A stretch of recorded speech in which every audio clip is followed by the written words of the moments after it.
All right, Senator from Charleston, what purpose do you rise? For Senator of the Year? Yes, sir. Senator yields. Senator, did you see Sunday Post and Courier?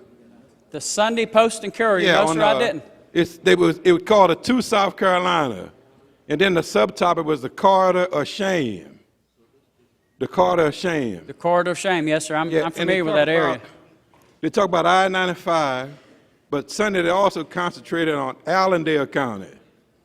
When you get a chance, because we're going to be discussing this the whole year, I'm sure, I want you to read it because the education system in almost 2/3 of the counties in South Carolina, I mean, it's shameful for those of us who are lawmakers to be treating our students and our young people like that. Some of them have no future whatsoever. What would your bill do to maybe give my good friends to my left and right some directions on that? Because I could see them maybe not being for what you're saying. But Senator, would you agree it got to be for something to solve the education problems in those kind of areas? Well, Senator, what this amendment does is offer choice. Some parents are happy with the public system. Some parents are not. And it may or may not be a problem of the system. You know, kids are all individuals. There's no one way to learn for every child. And if one child would be better suited to be homeschooled, or if one child, if their needs would be met in a private school, this amendment does two things.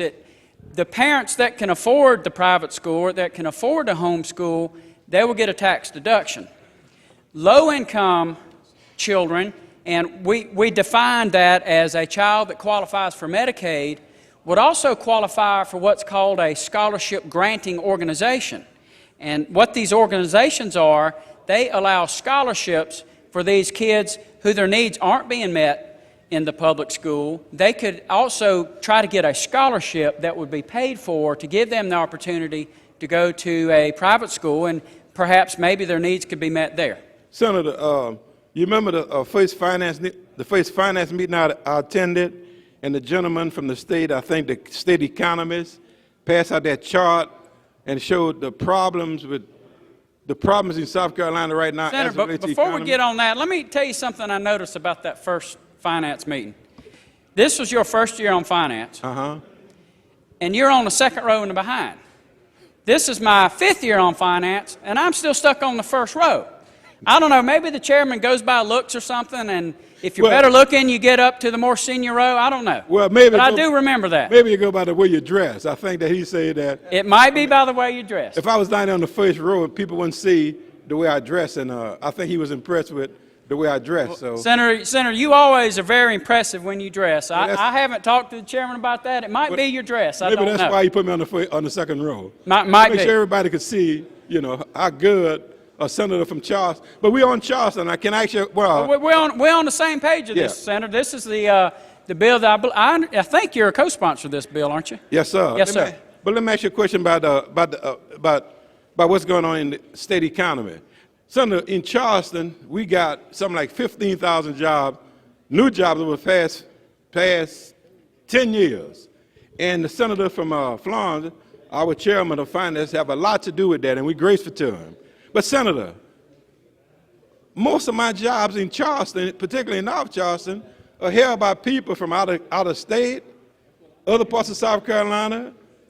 They get the jobs in Charleston, they move to Dorchester County, where they got good schools, and they move to Berkeley County, and once again, people assume they got good schools, but Charleston people, particularly North Charleston, where you got failing schools, those people can't even get those jobs.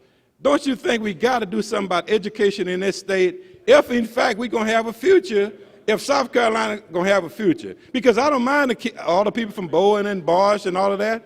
I'm glad they're here. They're bringing new ideas, new monies. That's great. But for the folks in Charleston County, even in Dorchester and Berkeley County, who went to school and lived there, we can't get the jobs. We can't get the jobs. Most of the jobs are held by folks who come here.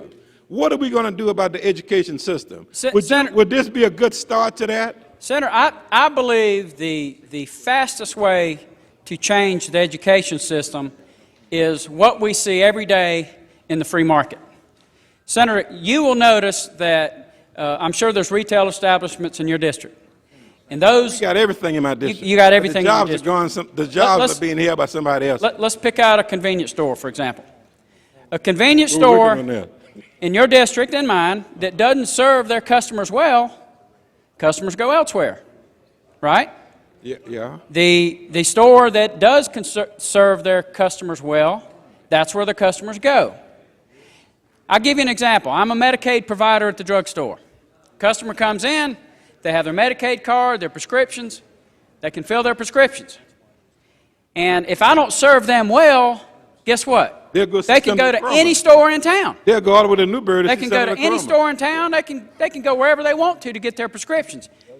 Do you think, just by human nature, if Medicaid guaranteed me a certain number of Medicaid customers, whether they liked me or whether they didn't, whether I served them well or whether I didn't serve them well, just human nature would cause me to not give them the best service I can when I got that.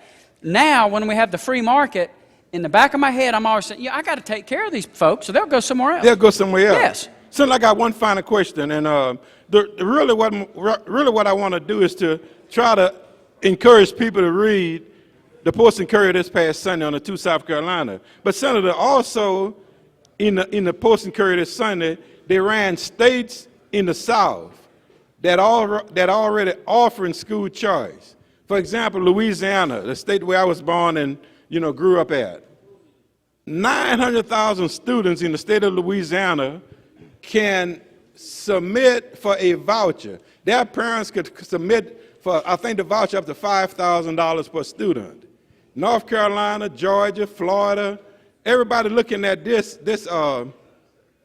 other ideas besides what we got now in South Carolina. And right now, we're the one that done the most suffering. Mississippi is about to pass a school choice bill. And I just want to advise my Democratic friends, those on this side of the aisle, listen, they don't like what you're doing. They don't like what I did 3 years ago. But they got to start doing something else, because that always excuse something about more money and more money and more money to the public schools, and we producing what's in the paper on this past Sunday.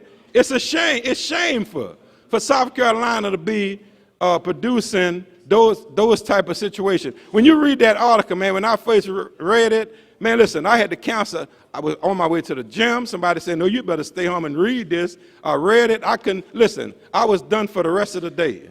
And Monday, the same thing. Then I started sending it out to you guys, and I hope y'all read it, because it's a shame for us to be living in 2 South Carolina, and my friends who represent those areas of South Carolina that is suffering the most in education, they couldn't care less. They're talking about, oh, no, we want to set you down, we want to set him down and all that kind of stuff. They're going to have to deal with this something. If it's not this, they're going to have to deal with something to improve education. Would you agree? Senator, I do agree with that, and I haven't seen the article that you're referring to in the Post and Courier, but I'd like to. You got my email address. Won't you send a link to that to my email? But Senator from Charleston, one of the most passionate speeches I've heard. I'm starting my 9th year in the Senate. And Senator, if I could interrupt y'all for a minute, I'm prepared to rule on the point of order. Senator, will you go ask him a question? Go ahead, and let me see. Senator from Kershaw, for what purpose do you rise? Just ask unanimous consent to circulate some materials. Without objection, so ordered. Senator from Spartanburg, go ahead, and I'll take one last look. Thank you, Mr. President. Will the Senator from Anderson yield for a question? Just a second. I want to finish telling y'all about the remarks I heard the Senator from Charleston, Senator Ford made. It's been several years ago. It was out in the lobby, and he was very passionate about the need for school choice. He spoke of Little Johnny and Little Mary Sue. Remember that, Senator? He's not Little Johnny and Little Mary Sue. Some of the children in South Carolina, their needs aren't getting met where they're going to school. It's simple as that. And we've got to be committed to our public system, but I believe the free market principles, if we put in choice and competition, I've heard President Obama say that we need choice and competition in the public system, and the public schools will improve, and the needs of our kids will be met. Senator, I'm sorry, but I just wanted to finish that before I took your question. Well, thank you for yielding, Senator.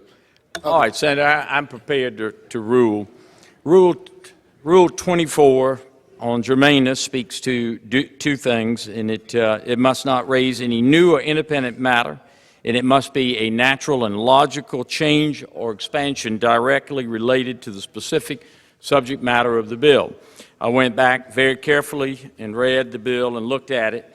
The bill deals with professional service employers under the business enterprise chapter, I believe it's 10.